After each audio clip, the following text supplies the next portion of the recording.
Gauthier, monsieur l'ambassadeur, aussi ce que j'ai fait toujours quand je rencontre le Dalai Lama, quand je rencontre Passoir, le ministre, je commence toujours par un ou deux mots en lingala.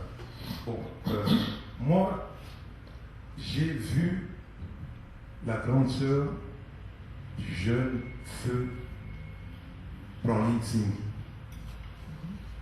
Bon, j'ai discuté un peu avec elle, mais elle m'a confié, mais c'est à vous maintenant de donner votre version, elle m'a confié que l'entretien s'est très mal passé, elle était vraiment déçue par vous. Il semble, c'est sa version, que vous avez porté des accusations pour qu'elle endosse la responsabilité de la mort de son frère. Mais qu'est-ce que vous pouvez dire sur ce sujet? Merci. Je dis que ce faux est archi faux. Alors, quelque part, se joue une question d'honnêteté. Parce que je vais vous raconter, moi, et les témoins sont là dans la salle, comment est-ce que notre première rencontre s'est déroulée. Et c'était dans cette même salle où j'ai entendu une femme faire du tapage. Elle pleurait, elle était en sanglots. Je veux voir l'ambassadeur, disait-elle. Eh bien, moi, je me suis présenté, je suis entré, maman, qu'est-ce qu'il y a? Elle me dira, comment se fait-il que quelqu'un puisse mourir parce qu'il n'a pas de passeport? Je dis, il n'a pas de passeport et il est mort où? En Côte d'Ivoire. Sur le champ, c'est la première information que nous avons. Bon, je l'ai amené avec moi dans mon bureau. Je l'ai calmé et j'ai cherché à comprendre les circonstances de la mort de son frère. En fait, elle est liée, comme un peu là, cet amalgame qu'on essaie de faire, elle liait la mort de son frère au passeport.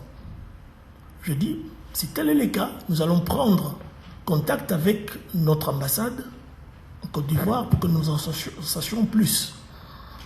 Le lendemain matin, elle est revenue.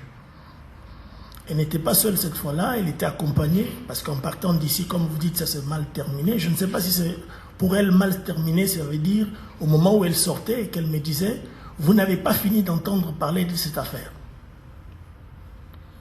Quelqu'un qui est dans son état, vous n'allez pas la poursuivre, entériner davantage. Bon, je l'ai laissé partir. Et le lendemain matin, elle est revenue, pas seule, accompagnée d'un homme que vous connaissez. Je les ai reçus. Et là, il a posé la question du rapatriement du corps de son frère en France, à l'ambassade. Moi, je suis ambassadeur à Paris, je ne suis pas ambassadeur en Côte d'Ivoire. Je n'ai pas le moyen de subvenir au rapatriement de nos compatriotes qui meurent dans les autres chancelleries de la République. C'est pas normal. Alors, je lui ai donné la réponse que je pouvais lui apporter, c'est-à-dire la mettre en contact avec nos autorités, l'ambassadeur en Côte d'Ivoire. Voilà, ça a été fait et je crois qu'à ce jour, vous êtes au courant que le jeune a été rapatrié, son corps a été amené ici, il a été enterré dans un cimetière parisien. Voilà, c'est cela la vérité. C'est cela. La même jeune dame a été reçue par le ministre des Affaires étrangères congolais.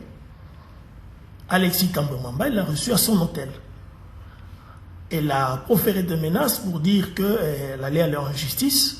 Et le ministre lui a dit, écoutez, si vous voulez aller en justice, c'est votre plein droit, mais on ne voit pas où il y a le lien, où ce lien qui est établi entre la mort du jeune Branly et le passeport.